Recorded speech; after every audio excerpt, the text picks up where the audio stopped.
Okay, greatest gift, day 20. This video is going to be about one of the biggest issues that a lot of people, but particularly children and young people, are facing at the moment. And that is identity. Who we are at our root, at our core, affects the way that we think about ourselves, the way that we think about other people, the way we make decisions, and ultimately the way we choose to live our lives. It's a big deal.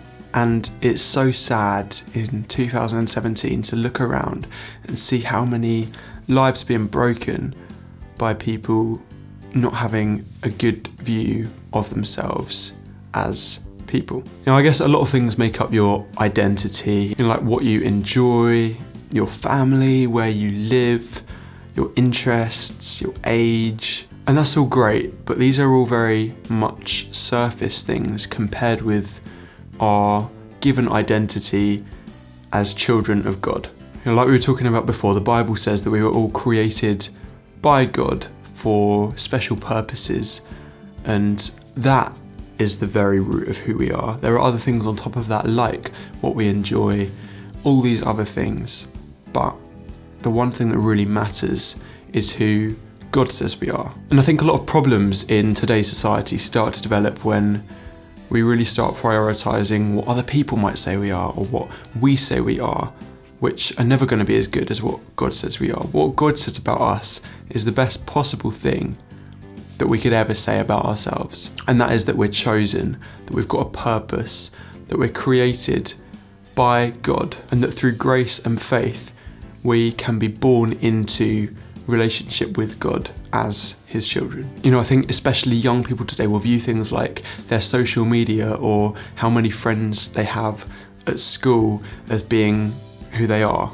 And if you make that who you are, it can come tumbling down so easily. There's this great story in the Bible that Jesus told about two builders, one of them being a wise builder and one of them being a foolish builder. The wise builder built his house upon the rock.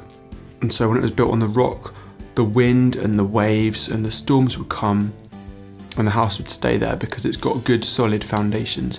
But the builder who built his house on the sand, it's not a solid foundation, and so when the wind and waves come, the house comes crumbling down.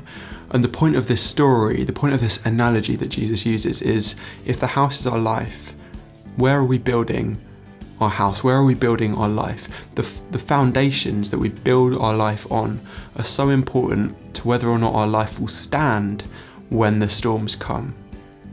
And often, a lot of the time, we don't actually know whether our house has been built well or not until the storms come. A house built on the sand, on a sunny day, will be fine. There's no issues. It will stand firm and tall and not be shaken. But as soon as the wind and the waves and the storms come, the house instantly becomes flattened. The life that's been built there becomes flattened because of the foundations.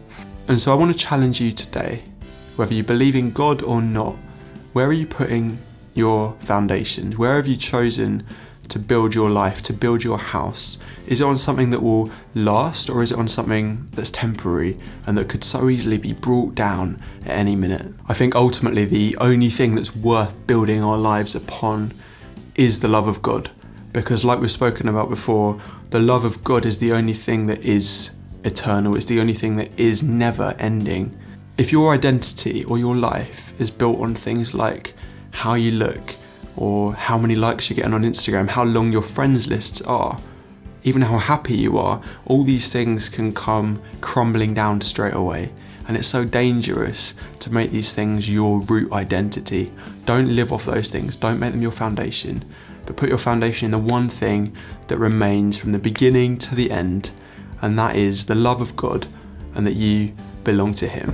Thanks for watching today, I hope that was helpful. I'm going to put a link in the description below to this list that I found online that's basically just got a load of things that God says about us and like where our identity is found. I just think it's such an important thing.